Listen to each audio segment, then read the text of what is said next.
If tomorrow all the things were gone, I'd work for all my life, and I had to start again with just my children and my wife. I thank my lucky stars to be living here today, 'cause the flag still stands for freedom, and they can't take that away. And I'm proud to be an Good afternoon, ladies and gentlemen. Welcome to Central Valley Talk. My name is Ray Johns. I'm your host, and the name of my show is Voices Not Yet Heard. And like we say every week, we hope we can be your vehicle so your voice will get heard. Now, it makes me smile. I'm so happy about Donald Trump.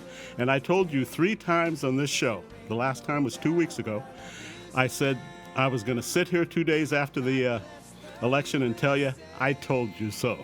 So I have to say that. And to all those people that are out there demonstrating, stop it, okay?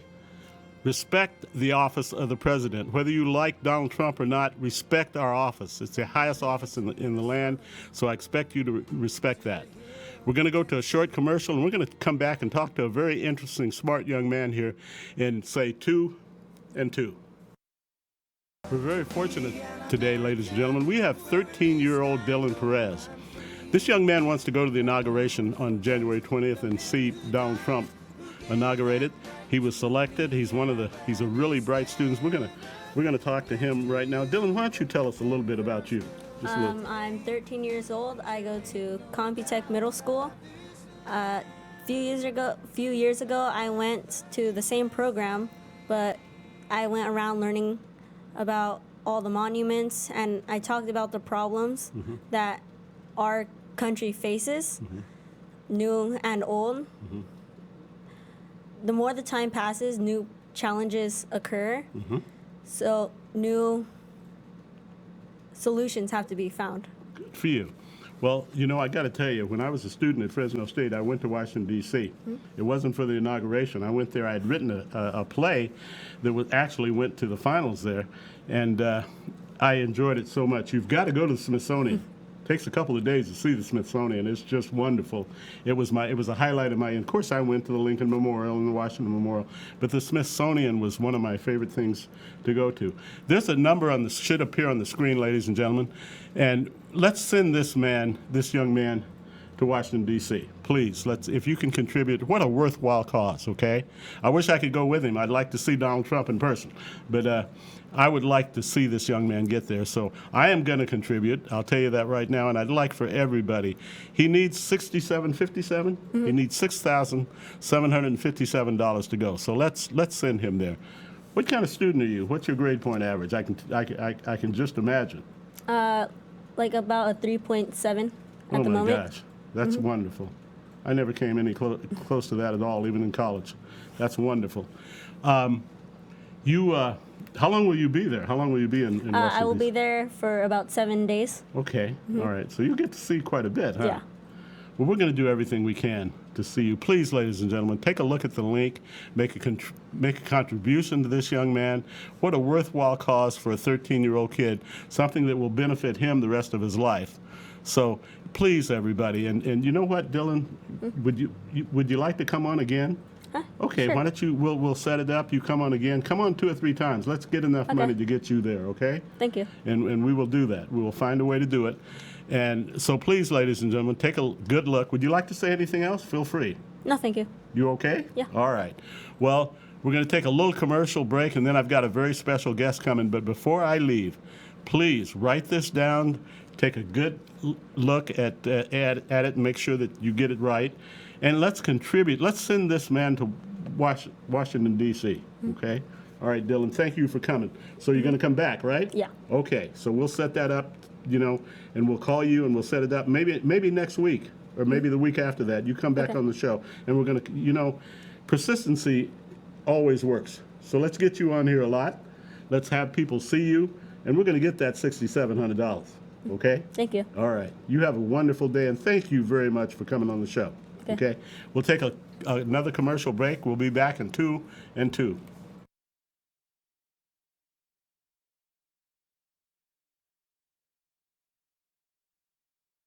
I'm back with a very special guest. This is Rick Ransom, and he's an expert on reverse mortgage. So we're going to talk about that. I'm going to turn it over to Rick.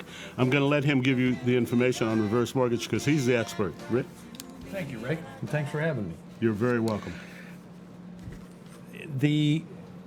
I've been doing reverse mortgages since 1991, and the reverse mortgage concept was introduced by Ronald Reagan in 1988. One of my favorite presidents, One of your by favorite. the way. I know. I figured that. Reagan signed the legislation, and the first reverse mortgage was done in 1989. Now, the reverse mortgage that we're going to talk about today is called a home equity conversion mortgage, or we call it a HECM for short, H-E-C-M. Okay. H-E-C-M. And this is the FHA government guaranteed reverse mortgage. Now, a reverse mortgage is a generic term. It's like automobile. You got Ford, Chevrolets, Cadillacs, whatever. And when the reverse mortgage concept was introduced by Reagan, and there were a lot of banks and mortgage companies and insurance companies and private investors that created their own reverse mortgage. So they called all of them a reverse mortgage, but there was a lot of difference between them. I didn't know that. That's real interesting. Yeah. And the HECM reverse mortgage, the government mortgage, is intended to allow seniors, and a senior being defined as someone over 62 years old, to take the equity out of their home and spend it as they need it, and yet continue to live in their home for the rest of their life. I see. Now, it is not intended to be a profit-generating program for the government, but these other reverse mortgages by banks and mortgage companies and so forth were intended to make a profit for their companies, because they're all profit-motivated companies. So when reverse mortgages began to become popular in the early 1990s and 2000s, there was a lot of bad press about reverse mortgages, and I have to say that a lot of it was true. I remember that. Yeah. However, it didn't relate to the home equity conversion mortgage. A lot of this negative press related to these other reverse mortgages that were Trying to make a profit, huh? trying to make a profit off of the home buyers. So a lot of the information out there is really true. It just does not apply to the HECM. It's like just if you have a Ford that doesn't run well, that doesn't mean that a Chevrolet isn't going to do the job for you. You're right. So that's one of the things that people really ask me a lot about is I've heard a lot of bad things. What's that all about? And I tell them that probably a lot of the stuff that you heard is actually true. It just does not apply to what we're talking about. In order to qualify for a reverse mortgage, you need to be 62 years old, and you need to own and occupy your home as your principal residence, and you need to have enough equity to qualify for the loan if you have a mortgage. Now, not everyone that we talk to has a home that's free and clear. A lot of people now have a mortgage on their home, so we utilize a reverse mortgage to Is that pay the off. case, Rick, with most people? Most people would have a mortgage, or do you find a lot of people actually have their home paid off? It's about 50-50. I see. Yeah, about 50-50. But the first thing we have to do is pay off the existing mortgage. So they may not be able to realize a lot of cash flow from the reverse mortgage, but paying off their existing mortgage works the same way. I see. Puts extra money in their pocket every month. The amount of money that somebody can realize from a reverse mortgage is dependent upon their age and the appraised value. So the older you are, the more money that we're allowed to loan. So somebody 62 may be able to borrow X number of dollars, and somebody 72 or 82 may be able to borrow substantially more.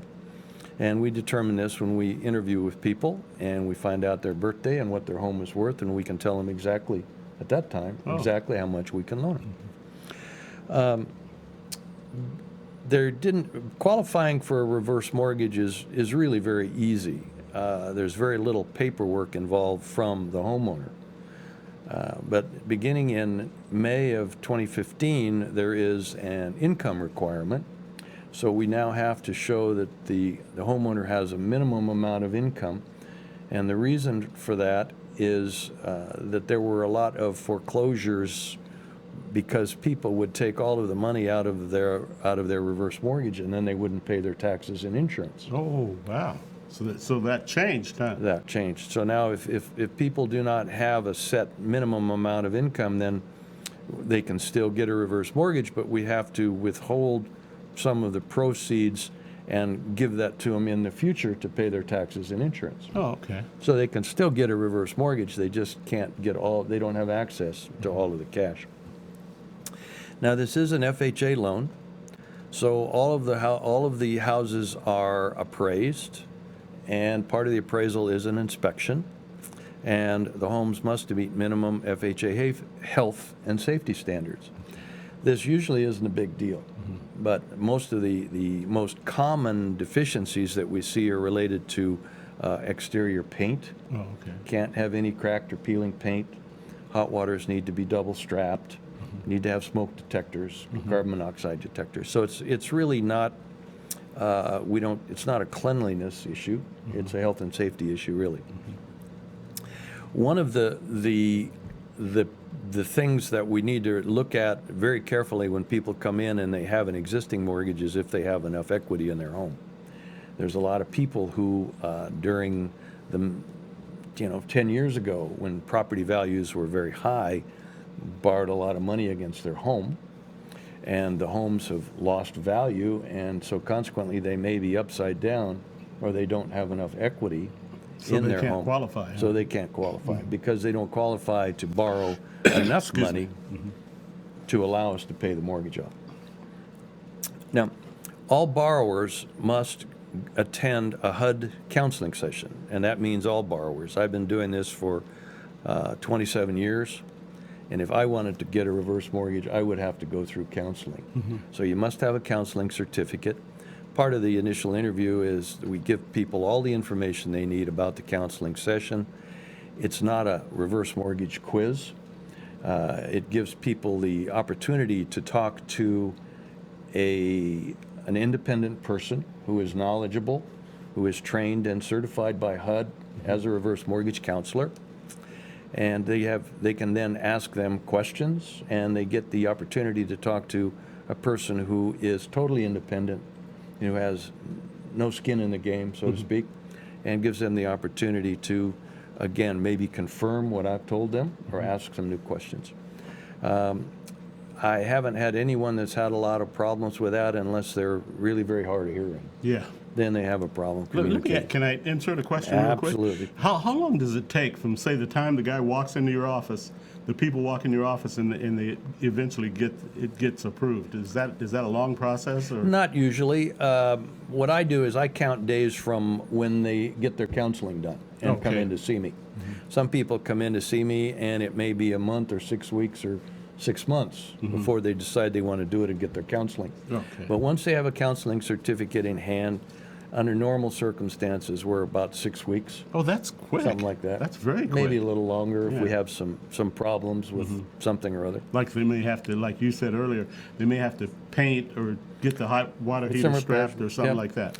A lot of times we find that we're talking to a widow or a widower, and their spouse is still on title, so we need to clean up the title. We need to get the spouse's name removed from title, or it's in a trust, or there's some title issues. That's hold it one up. of the more common things that holds it up. Yeah. Okay.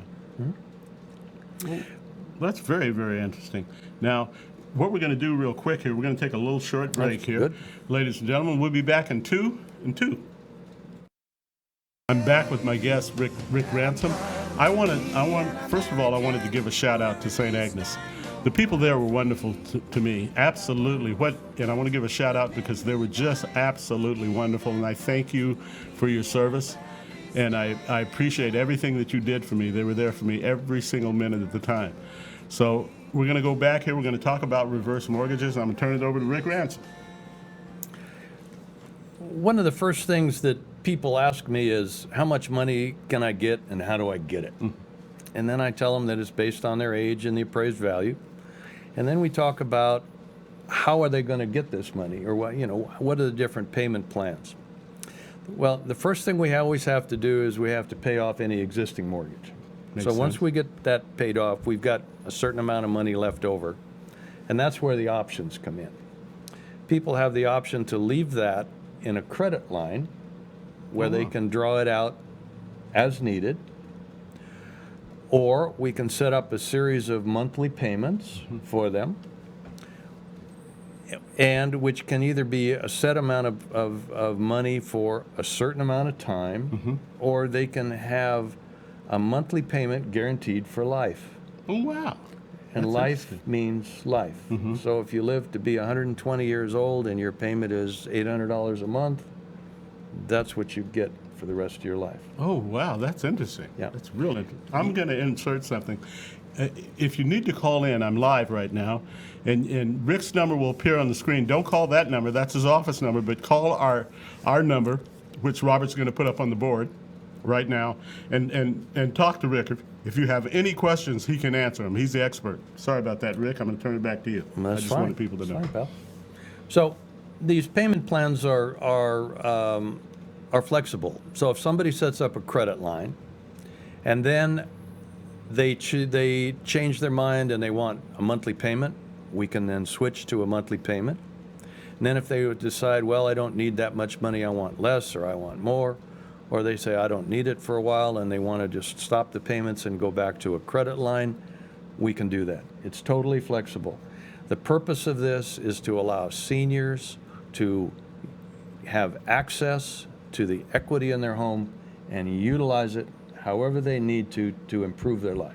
Oh, wow. So that's the purpose of it. So once you're not locked into one particular program or one particular way to get the money that you're eligible for. What a great thing for seniors, huh? It can be life-changing and Yes. has been Oh, wow. for a lot of people that I work with. Oh, that's wonderful. Yeah.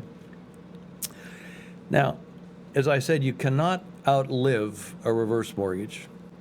So as long as you own and occupy the home as your principal residence, the loan is not due. But if you sell your home, you don't own it. If you die, you don't live there. If you rent your home, then it's not your principal residence. So as long as the home is your principal residence, the loan is not due. Now, occupancy is considered to be one night a year. Oh, So you cannot be gone from your home more than 365 days in a row. So it's a very flexible, so if they wanted to go on vacation, say to Europe and stay for a month or so, that'd be okay, right? or 6 months, Oh, wow. or 9 months. Wow. Just can't stay 12 That months. is very flexible. It's very flexible. When it's time to pay the mortgage off, let's say that the borrowers die, and again, if we have a husband and wife, or if they're more than one borrower, as long as one of the borrowers owns and occupies the property as a principal residence, the loan is not due. But let's say that both borrowers pass. Now the property goes to the heirs, and this is a loan, just like any other mortgage loan. The owners of the property are free to sell the property at any time, and when they pass, the property goes to their heirs in accordance with their trust or their will. And then at that point in time, the heirs have 6 months to pay the loan off. Let me ask you something, Rick. Say that happens. What about, excuse me, what if they can't take over that unless they're 62, and you'd probably have to get another loan, right? That's exactly correct. Okay. This loan is not assumable. Okay. It's a real estate loan. It's secured by real estate, but it's made to individuals.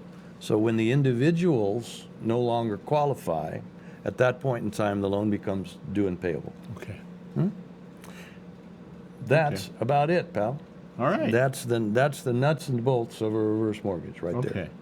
Well, we're going to go take a commercial break, and then I'm going to come back and ask a few questions, and we'll go from there. Hopefully, we'll get someone that calls in. Please call the number on the screen if you have any questions, and call if you have any questions. Remember, we're live right now. If you hear us later, it'll be a rebroadcast.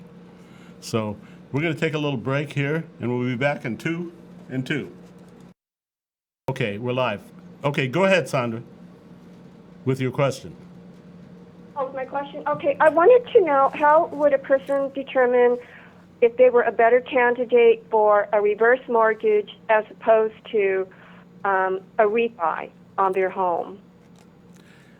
Well, it all depends. It depends on their lifestyle. It depends on how much money they have and what they want to do with the equity that they have in their house. Now, when somebody does a reverse mortgage, they make no payment on whatever money that they've pulled out. So if somebody does a refinance and takes $100,000 out of a reverse mortgage, they do not have to make a payment on that loan until they, again, let's say until they die. If someone does a refinance, a regular refinance on their home and borrows $100,000, they're going to have a monthly mortgage payment for either 15 or 30 years, depending on the kind of loan that they get. Now, if they have the money to make that monthly payment, then perhaps that's a better way to go, because ultimately they'll have more equity in their home. But if making that monthly payment puts a financial squeeze on them, then they might be better off to consider a reverse mortgage and keep that mortgage payment in their pocket, or utilize it to travel or to improve their life or to pay off other bills, or utilize it. One of the things about a reverse mortgage is that each month, because you do not make a mortgage payment, the mortgage balance goes up. So the longer you keep the mortgage, the more money you owe, because you're not making a payment every month. So basically what you're doing is you're spending your kids' inheritance for them without, because the more money that's owed against the property when the kids inherit it, the less they're going to receive from their parents. So it all depends on lifestyle, Sandra. It depends on what people want to do, their financial situation. I see what you mean about lifestyle then. So it's really something a person would really have to weigh it out and make that determination or consideration. It depends. I've always said, if you don't need the money, don't borrow it.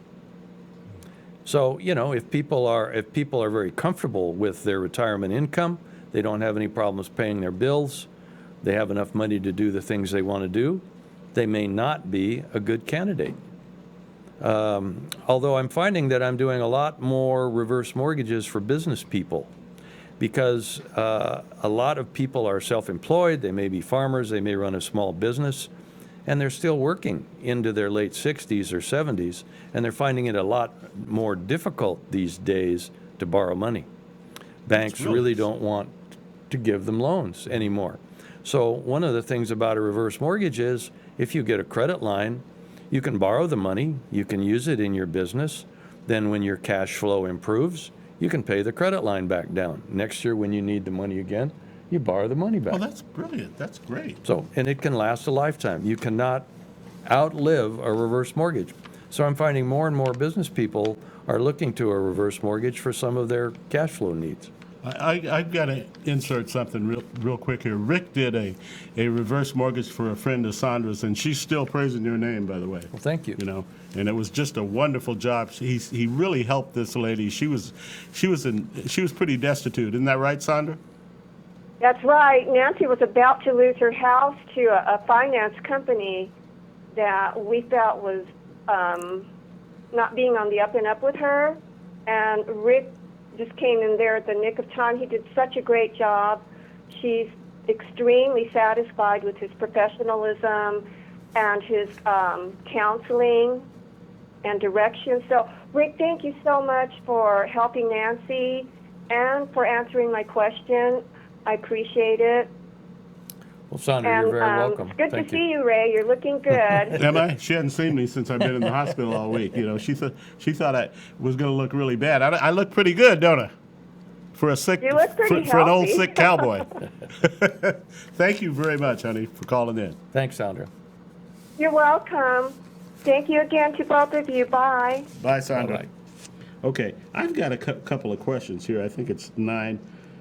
What type of property is that eligible? I think you may have already answered that, but No, it has to be what we call a single-family property, but it can be 1 to 4 units. oh, okay, that I didn't know. Yeah, so you can have a duplex, a triplex, or a fourplex, As long as you live in one of them, right? as long as you live in one of them. Okay. Exactly right. Okay. We can also do loans on mobile homes, but they have to qualify, meet FHA qualifications. It has No. to be newer than 76. Oh, Oh, you're the mobile home guy. I'm the mobile home guy. Yeah. See, I didn't know that. I Yeah. can talk to a lot of people about that. Yeah. I did not know that you could loan on mobile homes. As Sure. long as they're fixed on property, then they're real estate. Yeah. That's right. And they have to, and the foundations and so forth have to be approved. You Yeah. know more about that than Yes, I do. I do. But yes, we can loan on mobile homes. Oh, wow. That's great. Cannot be income producing property. So if somebody has 5 acres and it's pasture, or they're running horses, or they've got a couple cows, it's not a problem. But if they've got 4.5 acres of orchard or vineyard or something that makes money, and then I can't They loan don't on the qualify. property. It doesn't qualify. It's not, the property doesn't qualify for an FHA mortgage. Okay. All right.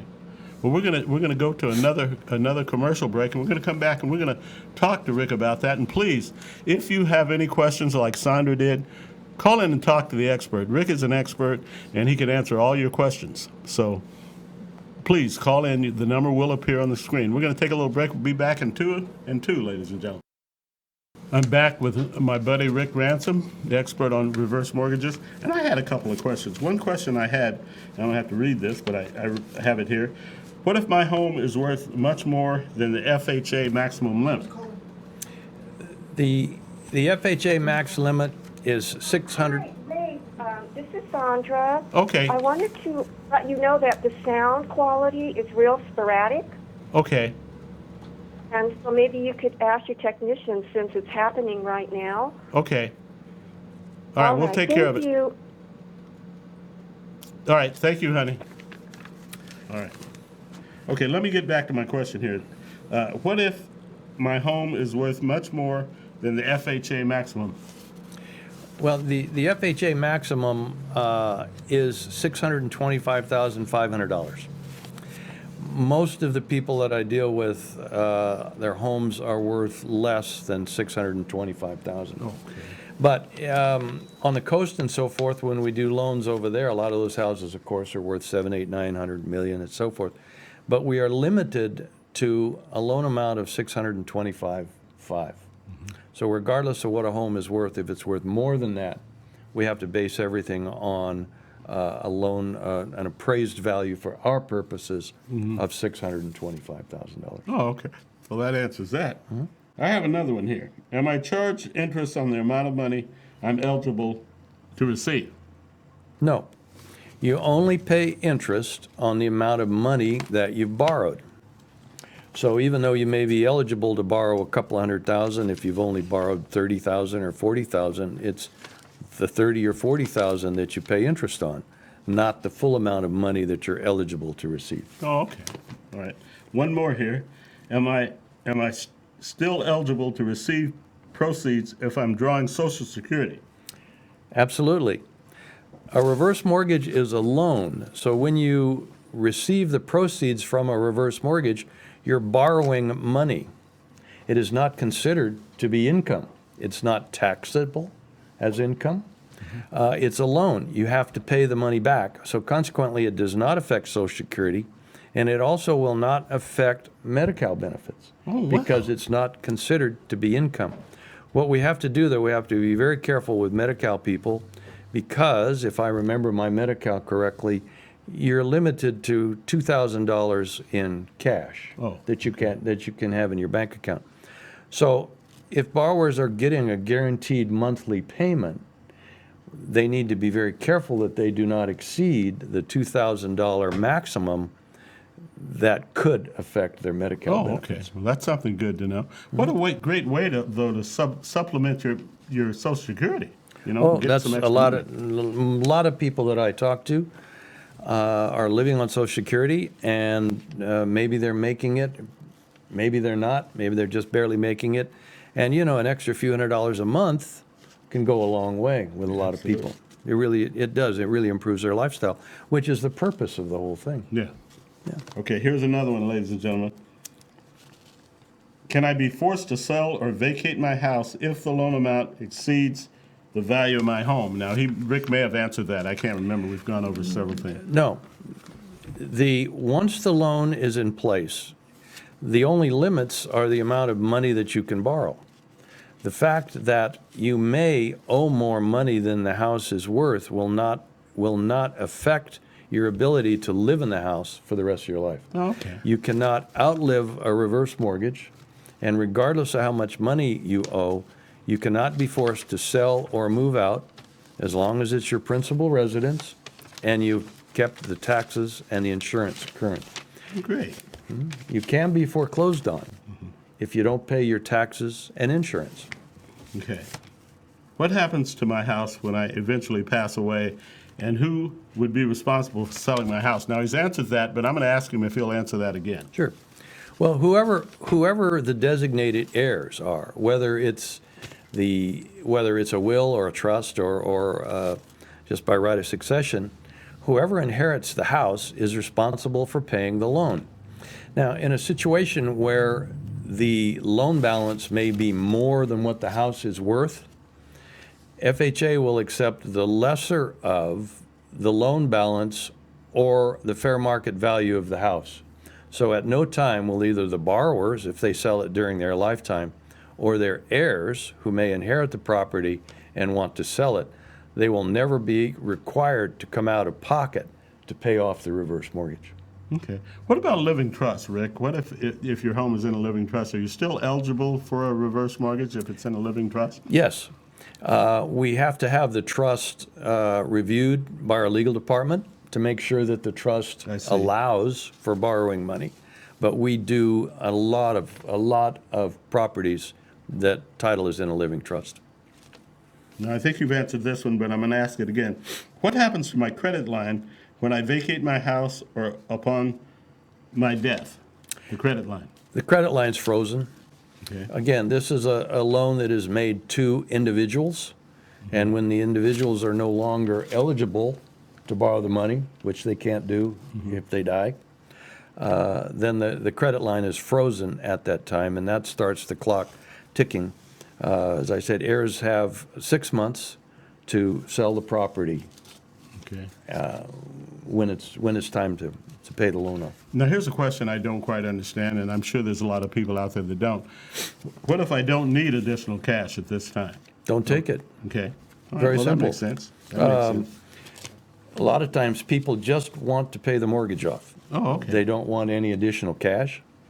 And I worked with a fellow a couple of years ago. He was I think he was retired FBI, had a nice government pension, and he certainly didn't need the money, but he told me that he wanted to be able to write a check for $100,000 if he wanted to and not have to worry about paying it back. How wonderful. How So wonderful. that's just, I imagine what he there's wanted. a lot of people in that situation. That's great. Well, he was willing to pay the fees to get the mortgage because that's what he wanted. He wanted the ability to do that. Okay. Does FHA provide fixed interest rates? Yes. You have the option to get a fixed interest rate, or you can get an adjustable rate. Now, if you choose to get a credit line, that the only option that you have is an adjustable rate. The fixed rate is the difference between a fixed rate is that it is not a credit line, and you get the opportunity to take one draw. In other words, if we pay off a mortgage and somebody gets additional cash, that's all they get. They do not have the option to get cash later on. So we need to make sure that if they're not receiving all of the benefits that they're eligible for, that they understand they're leaving money on the table. Oh, okay. Yeah. That's But very- people do that. Yeah, people just don't want adjustables, and they don't care about drawing out any more money, and they just take one time and forget about it. Okay, here's the question here. I plan on moving in a couple of years. Should I apply for a reverse mortgage? Well, the purpose of a reverse mortgage is to provide long-term solutions to people. We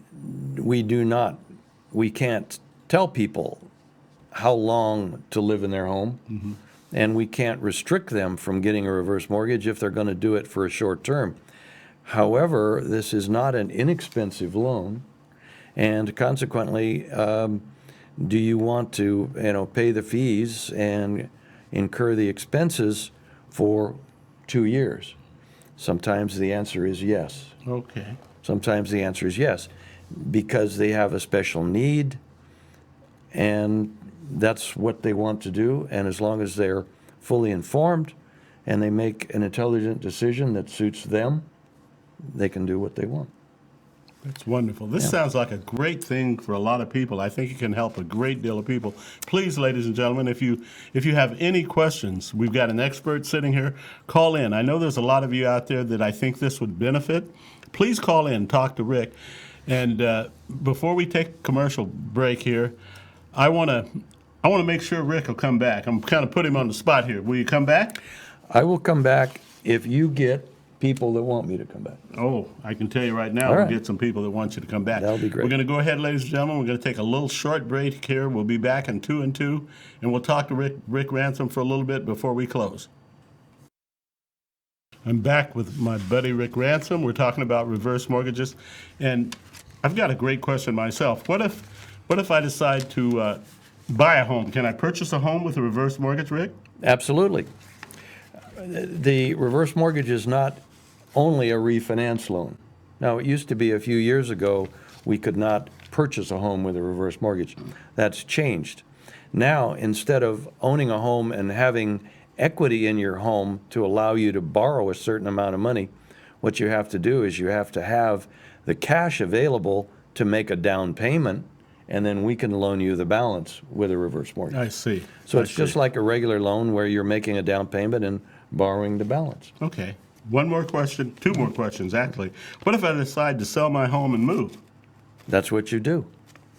When you sell your home or put it up for sale, you got to remember that you are obligated to pay the balance of the loan. And again, if the loan balance is more than the property value of the home, then we can always do a short sale. Okay. Okay? What are my obligations as a borrower? The only obligations of the borrower is to pay the taxes and the insurance and to maintain the home in a habitable fashion. Okay. That's all. Just have to keep the home up, pay the taxes and the insurance. Rick, thank you for being on the show today. Pleasure, my Enjoyed friend. having you on here. I'm going to close like I always do every week, and it's very important to me as personally. In lieu of this law enforcement officer that lost his life last week on Wednesday, please, when you see a law enforcement officer out there, go up and tell him how much we appreciate him, okay? They do a thankless job for a minimum amount of money.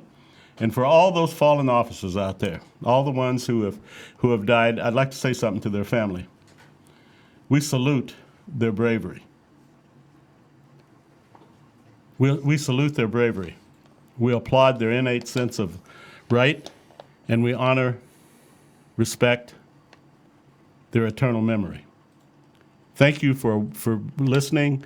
Until next Thursday, when we joyously meet again, heaven's blessings. To start again with just my children and my wife. I thank my lucky stars to be living here today, 'cause the flag still stands for freedom and they can't take that away. And I'm proud to be an American, where at least I know I'm free.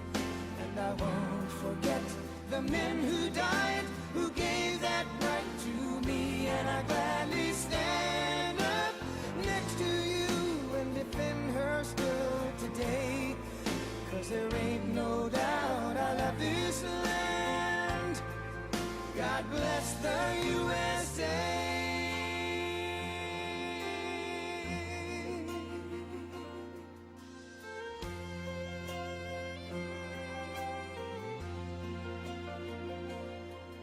From the lakes of Minnesota to the hills of Tennessee, across the plains of CentralValleyTalk.com. From Detroit down to Houston and New York to LA, where there's pride in every American heart, and it's time we stand and say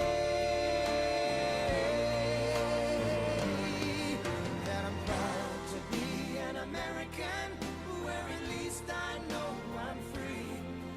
And I won't forget the men